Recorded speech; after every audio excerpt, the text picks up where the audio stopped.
Hi, I'm Lisa. Welcome to my channel. This is my random recipes. These are the condiments. I have a visitor today, and these are the sauces. Although today is the last of the sauces. Today's recipe is called Tomato-Bouillon Sauce. It's kind of an odd recipe. It literally only has 2 ingredients. Today is also a phone a friend recipe. I couldn't figure out what to serve this sauce with or on, so I called a friend to bounce ideas off her. And when I was talking to her about this recipe, she said, yes, this really is a thing. With only 2 ingredients, this is going to go really quick. It does involve the use of the stove, so I'll be moving over there. Let's get to work. I'm here at the stove. I'm going to turn the camera down so you can see what I'm doing. This is going to go really super quick. Okay, so this is it. There are literally 2 ingredients. This is 1 cup of ketchup and 1 teaspoon of instant beef bouillon. Now I went with Better Than Bouillon, and this is the low sodium because I thought with ketchup and bouillon that's going to be pretty salty. So I'm going to reduce the salt. I can always add more salt if I feel that it needs it. You can always add more. You can't take it out once it's in there. That is all that goes in there. Now I'm going to turn this on about medium high, and we're just going to heat this through. Stir the bouillon in. Things are starting to heat up. The ketchup does take on a little bit slighter, like slightly browner color to it from the bouillon, no doubt. It smells good. I mean, I smell the ketchup. I'm also getting a whiff of something beefy. So the instructions on this say, stir together in saucepan over low heat, stirring frequently. Reduce heat, simmer uncovered, stirring frequently until bouillon is fully dissolved. Well, since I'm using the Better Than Bouillon stuff, and it's already, it's not a powder, so it will dissolve far more easily into the ketchup. So basically all we're doing is just going to heat it up until it's heated through. Starting to see a little bit of bubbling.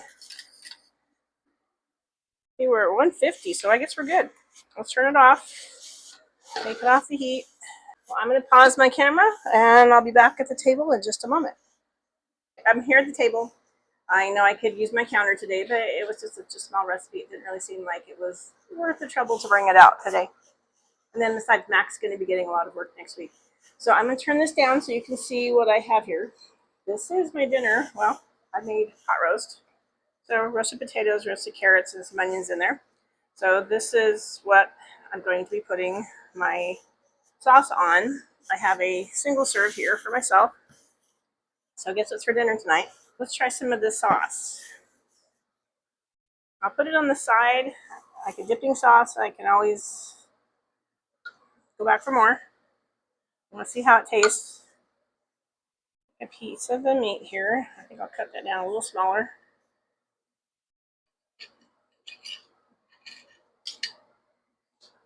Okay, here we go. Let's try this out. I'll turn this up so you get to watch my reaction.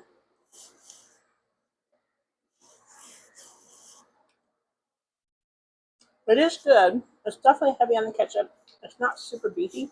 It's definitely more on the ketchupy side than it is on the beefy. I don't taste the beef real strong. I think you could probably actually add more bouillon to it to give it more of a beefy flavor. It's good, but as again, it's just mostly ketchup. So let's try a piece of potato. Right, with some ketchup. It's not bad. It's actually, I like it, but it really is just definitely favors the ketchup. It doesn't really have a real strong beefy flavor. When I was chatting with my friend about this recipe, it dawned on me that when I eat pot roast, I can never decide whether I want to put ketchup on it or brown gravy because they both go with pot roast so well. So honestly, just between you and me, I honestly usually put both. Well, this recipe is just that. It's kind of both. Well, who knew? And I thought I was weird. Well, I am kind of. That's why today's recipe is being served with pot roast. Well, yes, this is the last of the sauce recipes, but we're not completely done with the condiments just yet. Not quite. I have 2 condiment recipes that are sweet recipes. They're both creams. And one of them is super quick and super easy, so it just makes sense to combine them or into one video. So I'll be grouping them together next time. So come on back for those. It seems kind of ironic that this music for my condiment series has been salsa music, but I haven't had a single salsa recipe in the series. I will include the ingredients and the preparation for the tomato bouillon sauce in the description below.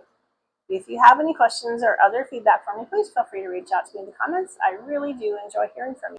Please like, share, and subscribe to my channel. I really do appreciate when you do that. It helps my channel to continue to grow. Thank you for joining me on my journey through the condiments and the sauces, and I'll see you again next time. Bye.